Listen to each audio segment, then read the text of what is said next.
Tonight we are at the Central Festival Shopping Mall in Pattaya, Thailand for a fashion show. Okay, now if you want to know whose fashion's up, you're going to have to look at the shopping bags. And we're sorry about the bad audio, but hey, that's life and we have to deal with it. And besides, don't listen to the music, just watch the models and everything will be okay.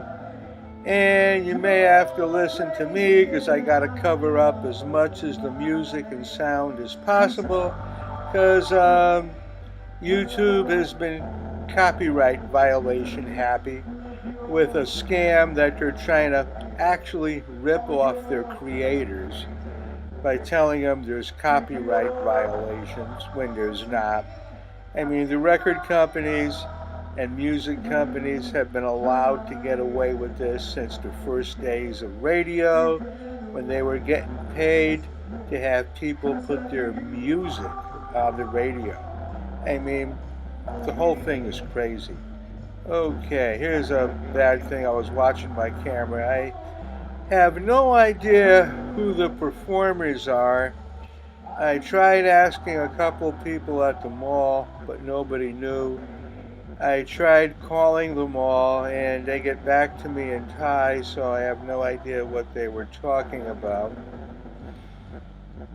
But the outside fashion mall idea is right, but they did a few mistakes with the promotion of it.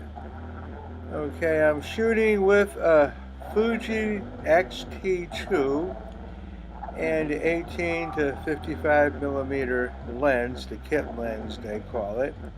The major problem with the XT2, as you can hear, the sound compression is horrible.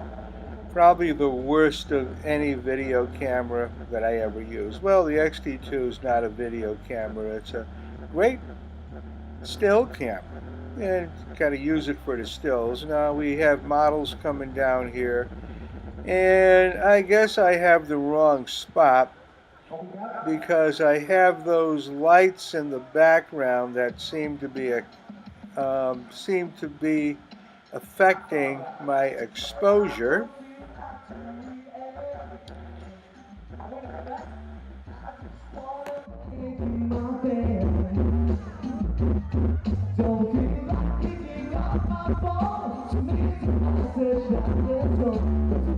I swear I'm not doing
As you can tell by now, the Fuji XT2 does not have image stabilization, but some of the Fuji lenses do have image stabilization. And you have to hold the camera very steady because every little minute shake shows up. And when you go to enlarge the picture at full frame, that's where you're definitely going to notice every little shake. And to use image stabilization in post, that deteriorates your footage. So that is not a recommended idea. Oh, well, before I go any further, I am not a camera or a Fuji expert by any means. I'm just a guy like you that went out and bought a good camera that was getting a lot of hype, and actually is a good camera. The video quality is very good, but there's a few bugs in it, and that compression with the microphone is atrocious.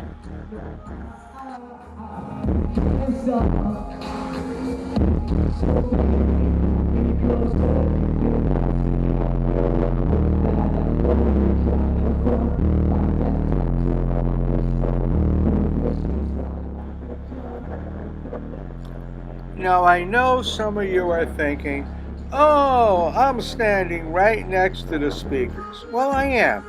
I counted it. I'm about 8 or 9 feet away from the speaker.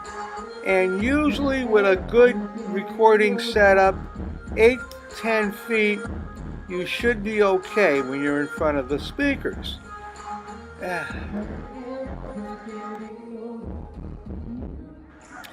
Now I know somebody out there is going to try to give me crap about my in-camera recording level.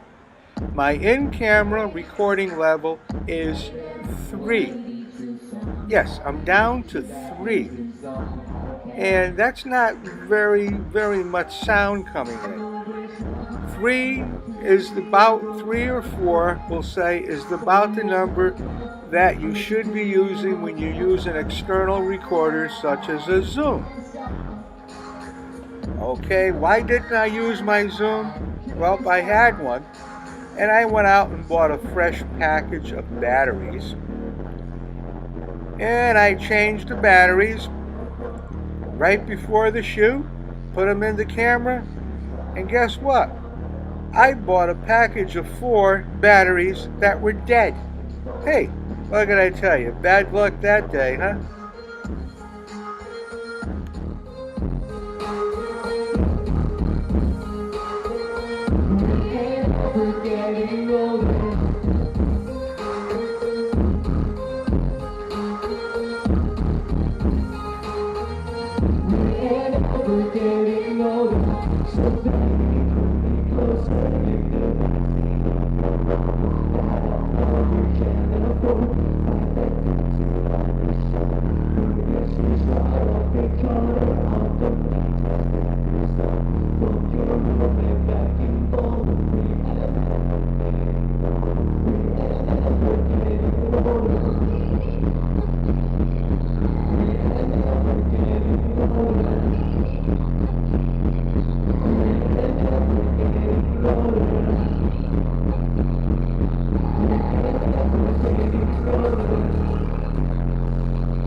Well, let's look at it this way. The Fuji XT2 is a great still camera. But if you are buying it for video, look at it this way. The Fuji XT2 with the kit lens is going to run you around $2,000. Now, if you want to shoot video, you're going to need the grip just for the sake of the weight, because you're going to need something sturdy to hold on to. And the grip extends the video recording time a little bit. I haven't gotten the grip yet. I spent my money on a couple extra lenses. So now you buy the grip, and you're going to have to buy a couple extra batteries to go in it. And the batteries are expensive. then you're going to have to get some external source to beef up this microphone and deal with that compression. So you can go out and buy something like a Rode or one of the other brand names, and you can buy the one that'll plug directly into the camera, but those really aren't that good. You'll need something like with an XLR plug, so you're going to have to buy a adapter cable so you can plug your XLR into the camera, or you can go out and buy something like a Zoom recorder, which is actually very good because you can put the sound into the camera and also record the sound separately on the Zoom. But the problem with the Zoom, it does have a little bit of a weight, and you're putting that extra weight on the camera. So if you're doing something like a 15-minute shoot, which has to be 15 minutes straight like a fashion show, and every frame has to be a Rembrandt, you know, your arms are going to get pretty tired from holding that camera. Plus, you've taken that little small camera, the Fuji XT2, and you're building on it. You put a grip on the bottom, and you put the zoom up on top. And God knows what else you're going to put on that camera. You know, you can probably, by the time you buy a couple extra lenses, have an investment easily of $5,000 to $6,000 in this camera, even though the base selling price is $2,000, which would work fine if you already had something like the XT1 and you already have a set of Fuji lenses. Now, I had a set of Fuji lenses, you know, Fujica from the 1980s, the late 1980s. Really good lenses. And I went through hell and high water trying to find an adapter. You know, I actually found 2 adapters at a store in Bangkok, and they fit, but they would not lock onto the camera. Hey, what good's an adapter that doesn't lock? You know, you gotta have to hold the lens on, and even that ain't gonna work because you're gonna have a light leak.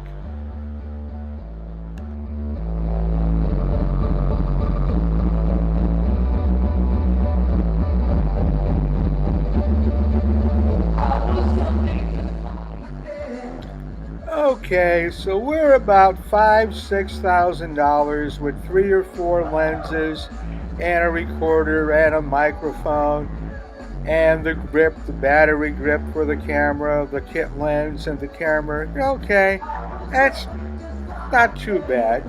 But if you want to buy a stabilizer, which is something you really should have if you're going to be shooting videos with this camera, and they range in price from like cheap Chinese toy stabilizers for $10 all the way up to a Steadicam for about $25,000. So, you know, you're looking at a pretty big investment to get into the ecosystem with this setup. But the Fuji XT2 is a good camera, and if you just bought the kit lens and the camera, you could have a lot of fun with it. In fact, I'm shooting with the camera and kit lens right now. But, you know, a lot of problems you run into with the video. The camera wasn't made to shoot video. It was made for stills. And you have to keep that in mind when you go out and you look for a camera.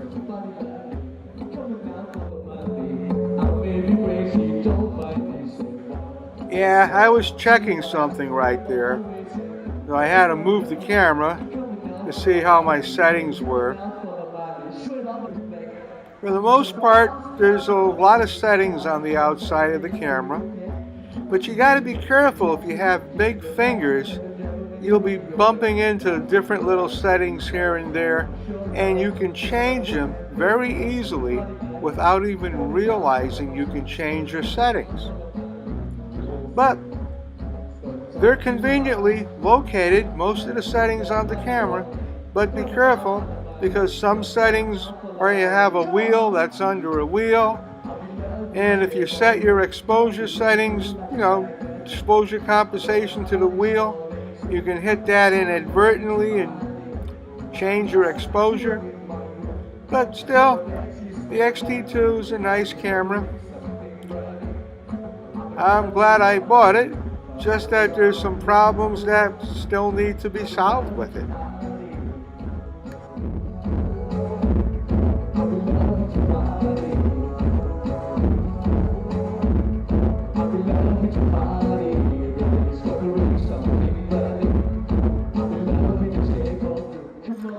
And just let me reiterate, I am not a professional camera expert. I am just a guy with a camera who tries to use it as best he can, and the problems that I've been running into. And this video gives you a chance to see some of them.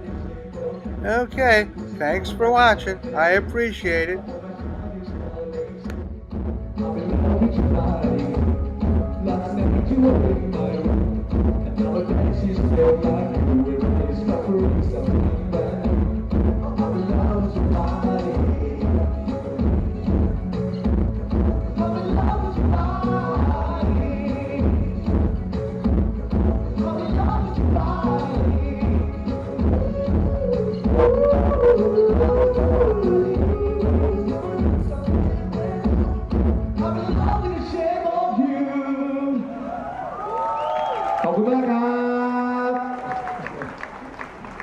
Okay.